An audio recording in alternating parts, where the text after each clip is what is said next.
Hello guys, nada ako na i-content niya akong kauban, ako na kay-istorya siya. Hello guys, magandang udto sa inyong lahat. Ako'y magtatagalog lang ngayon para maintindihan nyo at masabtan ng mga lahat ng manunood at mag-like ng video ito. Ito po ay katas ng ng Nara. Yung panit niya, yun, bibilad mo sa araw, pagkatapos lalagay sa may mga karamdaman gaya ng mga mataas yung uric acid, may mga gout, lahat pwede dito. Inumin nyo lang to na parang normal na tubig laang. At ito po ay may bisa kasi tagal-tagal ko nang gumamit nito hanggang ngayon. Napila ka adlaw na?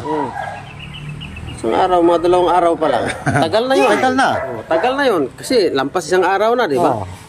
More than 1. Kaya, sino man ang may mga karamdaman sa inyong katawan, try nyo lang.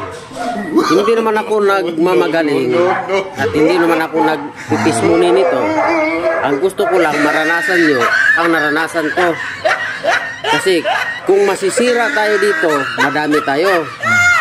Yun ang purpose dito. Pero serious na pintuan o usapan, try nyo lang.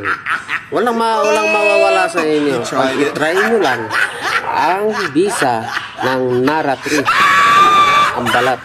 Hindi yung puno, baka yung buong puno ng Nara tree yung kunin nyo, yung balat lamang. Yun ang kunin nyo. Yun ang nyo. Tapos ilaga nyo lang. Mag-slice lang kayo ng medyo malalaki at medyo magagagmay at yung maliliit. At saka ilaga nyo lang sa takuri.